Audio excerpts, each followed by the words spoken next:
বিএনপির ইতিহাস বাংলাদেশের সংস্কারের ইতিহাস, বিএনপির রাজনীতির ইতিহাস সংস্কারের মধ্য দিয়ে বাংলাদেশের মানুষের ধারণাকে ধারণ করার ইতিহাস, বিএনপির ইতিহাস এই দেশকে সংস্কারের মধ্য দিয়ে যুগ উপযোগী রাজনীতি চালুর ইতিহাস।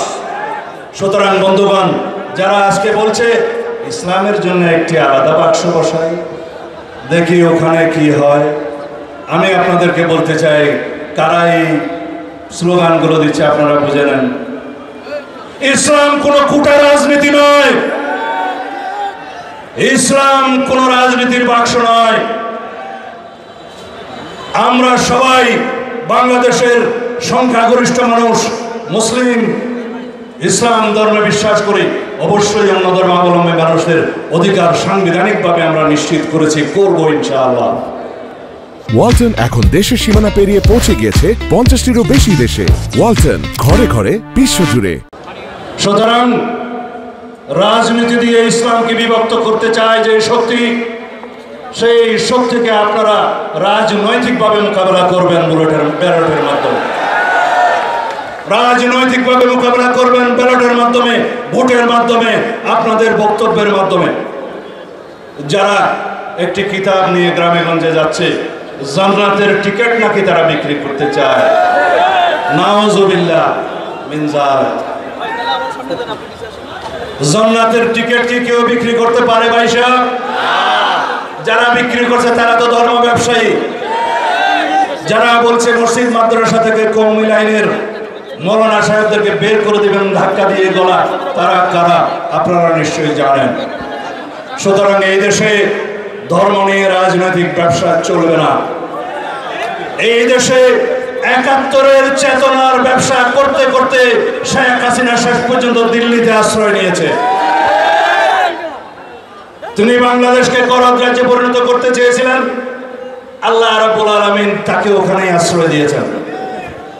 আমরা বলে থাকি শেখ হাসিনা এবং আওয়ামী লীগের রাজনৈতিক মৃত্যু হয়েছে ঢাকায়, দাফন হয়েছে দিল্লিতে, আশা করি তাদের পরিসমাপ্তিও ওখানেই হবে।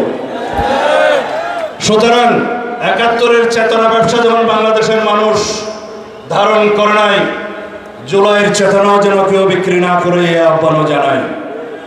আমরা সবাই জুলাই যোদ্ধা। বাংলাদেশের সকল মানুষ ফ্যাসিবাদের বিরুদ্ধে রুখে দাঁড়িয়েছিল বলেই গণতান্ত্রিক আন্দোলন হয়েছে, গণঅভ্যুত্থান হয়েছে।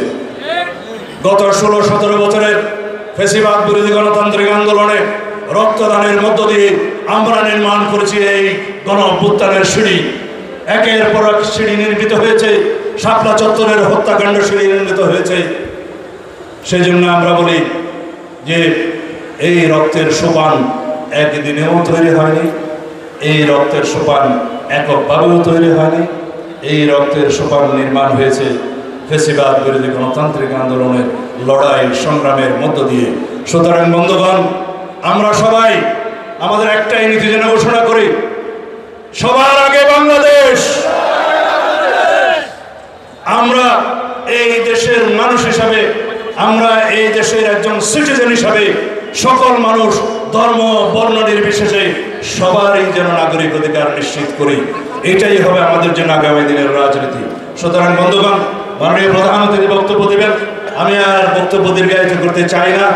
আপনাদের আজকের এই সম্মেলন দেখে আমার মনে হয়েছিল আমি নির্বাসিত জীবনে আমার প্রতি মুহূর্ত ব্যয় করেছি এমন একটি সম্মেলন দেখার জন্য। বাংলাদেশের এই গণতান্ত্রিক অভিযাত্রা লক্ষ্য করার জন্য, সাক্ষী হওয়ার জন্য, নিজে সেখানে উপস্থিত থাকতে পারার জন্য আমার আশা পূর্ণ হয়েছে। গণতন্ত্রের জয়যাত্রা শুরু হয়েছে। ইনশাআল্লাহ আমরা এই গণতন্ত্রকে জীবিত রাখতে হবে, ধারণ করতে হবে, শক্তিশালী করতে হবে। আগামী দিনে আমরা একটি শক্তিশালী গণতান্ত্রিক রাষ্ট্র নির্মাণ, সাম্য এবং ন্যায় বিচারের ভিত্তিতে গড়ে তুলব ইনশাআল্লাহ। সুতরাং আপনারা সবাই ঐক্যবদ্ধ থাকবেন। আমাদের বিরুদ্ধে ষড়যন্ত্র হতে পারে, রাজনীতিতে বিভিন্ন রকমের শক্তি আমাদের বিরুদ্ধে ষড়যন্ত্র করতে পারে।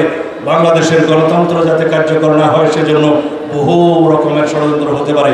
যদি আমরা ঐক্যবদ্ধ থাকি, ইনশাআল্লাহ কোনো ষড়যন্ত্র বাংলাদেশে সফল হবে না। আমি এই বলে বিদায় নিচ্ছি। আগামী দিনের আমরা আজকে থেকে সবাই সকলকে মাঠে যেয়ে ধানের শীষের পক্ষে ভোট কামনা করার জন্য অনুরোধ করছি।